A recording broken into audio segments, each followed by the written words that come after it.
जब से राजनीति में आया हूँ मैं तब से अंबेडकर जयंती के दिन 90% मेरी उपस्थिति है। कार्यक्रम सरकारें बदली होगी, जनप्रतिनिधि बदले होंगे, पर मैं हमेशा कार्यक्रम से जुड़ा रहा।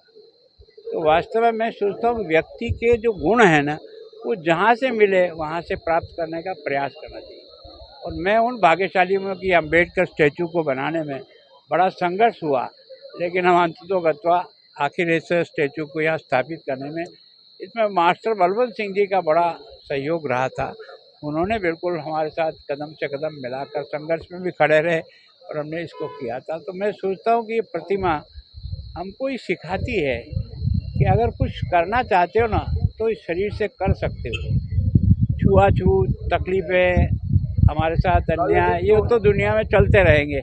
इनसे लड़ते रहो और आगे बढ़ते रहो। तो एक तरह से इतना बड़ा संविधान जो दुनिया में आज भी 75 वर्ष के बाद भी इस बात को प्रमाणित कर रहा है कि लोकतंत्र का यहाँ कितना सम्मान होता है, और जो कुछ उन्होंने धाराएं जोड़ी है उसके अनुसार समाज को नीचे से ऊपर उठाने में बहुत बड़ी मदद मिली है। मैं इंजीनियर शैलेंद्र चौहान, अध्यक्ष डॉक्टर अंबेडकर जयंती समारोह समिति, पूरे उदयपुर वासियों को डॉक्टर अंबेडकर जन्म पर 134 जन्म दिवस पर मैं बधाई देता हूं।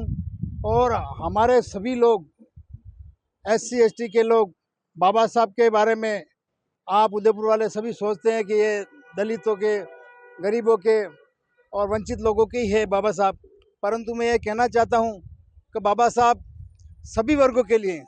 बाबा साहब ने अपने जीवन में महिलाओं के लिए जो काम किए वो आज भी सरकार कर रही है, वो वही काम कर रही है। आज यहाँ पे किस तरह का कार्यक्रम आयोजित किया है आपने? आज हमने कार्यक्रम आयोजित बाबा साहब के 134वें जन्म जयंती पर सम्मान समारोह के रूप में कार्यक्रम चालू किया है। इसमें 251 जो जनजाति प्रतिभा है, शोषित वर्ग की प्रतिभा है, जो 90% 70% PhD कर रखी है, उतने परसेंटेज ला रहे हैं, उन सभी को प्रोत्साहन स्वरूप हम यहाँ सम्मान दिया है। और इसके अलावा बाबा साहब राष्ट्रपुरुष महामानव थे और बाबा साहब को किसी वर्ग के साथ नहीं बांधना चाहिए। और बाबा साहब जिस तरह से सभी वर्गों के लिए काम किया है, बिना भेदभाव के, बाबा साहब ने किसानों के लिए काम किया, बाबा साहब ने मजदूर वर्ग के लिए काम किया, बाबा साहब ने संविधान बनाकर समरसता का जो मैसेज दिया है उसके लिए आज भारत की भूमि ऋणी है। और आज बाबा साहब बहुत दूरदृष्टा थे।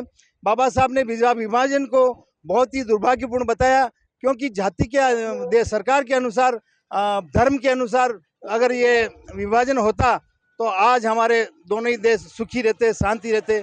और आज बाबा साहब की बात याद आती है। बाबा साहब ने विरोध किया 370 के लिए, जो बाबा साहब अकेले थे जो नहीं माना 370 के लिए, और आज है जो वो सच साबित हुआ है। कोई नहीं, ऐसा कोई बात नहीं, कोई झंडा लगाया नहीं, कोई झंडा हटाया, ये सब झूठी बातें, अफवाह है। और सभी एक साथ समरसता से साथ हम मना रहे हैं और ऐसा कुछ विवाद नहीं है।